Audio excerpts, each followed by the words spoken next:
اس وقت کی اگر میں غزوہ بدر کی بات کریں یہ معلوم تھا، لیکن یہ اس میں سبق دیا گیا کہ آپ اپنے تمام اسباب، اپنی چیزوں کو آپ ان کی تیاری کریں، اپنے قوت ایمانی پر بھروسہ کریں اور پھر اتریں، اور اللہ کی فتح و نصرت آپ کے لیے۔ ارشد القاری صاحب اس پر کیا کہیں گے آپ؟ یہ کتنا بڑا سبق ہے ہمارے لیے؟ اس میں کوئی شک نہیں کہ جیسا کہ عرفانی صاحب نے کہا، یہ اللہ کے محبوب کو یقیناً یقیناً یقیناً اللہ نے بتا دیا ہوگا تھا، پتا تھا کہ مجھے شکست نہیں ہو۔ اس کے باوجود یہ جس کا ذکر حدیث پاک بخاری میں ہے اور میں نے ابھی کل تازہ دیکھی ہے، حضرت عبداللہ ابن مسعود رضی اللہ تعالیٰ عنہ فرماتے ہیں کہ جب جنگ ہو گئی نا تو میں جائزہ لینے نکلا کہ جو کل سرکار نے دائرے کھینچے تھے وہ کس طرح ہے معاملہ۔ کہتے ہیں میں جب میدان جنگ میں آیا، شام کو آیا تھا، تو فرماتے ہیں کہ لقد رأيتهم سرعا قد غيرتهم الشمس وكان يوما حارا۔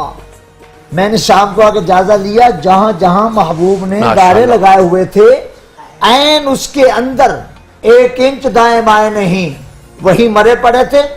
اور قد غیرتهم الشمس، ان کو تیز دھوپ نے کھلا کر کپا بنا دیا ہوا تھا، شکلیں بگڑی ہوئی تھی اور عجیب و غریب ان کی حالت تھی۔ وَقَانَ يَوْمًا حَارًا، اور وہ دن بڑا سخت گرمی کا دن تھا، اور مجھے یقین ہو گیا کہ محبوب نے پہلے بتا دیا تھا، اب آ کے میں نے آنکھوں سے دیکھ لیا جیسے رسول اللہ نے ارشاد فرمایا صلی اللہ علیہ وآلہ وسلم ویسے ہی ہوا، ویسے ہی نکلا۔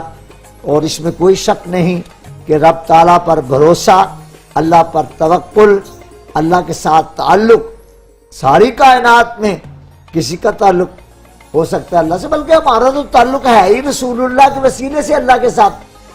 ہم تو اللہ کو جانتے، اللہ کو اب تک بھی ہم نے اللہ کو کس طرح کے جانا ہے، کیا پہچانا ہے؟ ہماری تو پہچان ہی مصطفیٰ ہے۔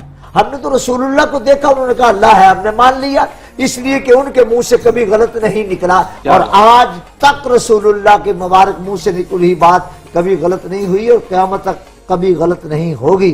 اللہ کے محبوب نے ارشاد فرما دیا تھا الاسلام یعلو ولا یعلی علیہ، اسلام غالب ہونے آیا ہے، کبھی مغلوب نہیں ہوگا۔ مسلمانوں کو جوتے پڑ سکتے ہیں لیکن اسلام کو قیامت تک کوئی فرق نہیں پڑے گا۔ وہ ہمارے اپنے کرتوت ہیں، اگر ہم اپنا قبلہ پھر درست کر لیں۔ میں نے کئی بار کہا ہے جن جن ادوار میں اہل بیت رسول کے ساتھ محبت کا اظہار کیا گیا اور ان کے وقار کو بحال کیا گیا، وہ دور مسلمانوں کے عروج کا دور ہے، اور جن دور میں پھر تھوڑا سا منہ پھیر لیا گیا، ساتھ ہی جوتے پڑنے شروع ہو جاتے ہیں۔ بس جب سیدہ طیبہ طاہرہ فاطمہ زہرا سلام اللہ علیہ کی اولاد ہی کو آئیڈیل بنایا جائے، وہی دور مسلمانوں کے عروج کا ہوتا ہے، اور قیامت تک وہی دور اہل ایمان کے عروج کا رہے۔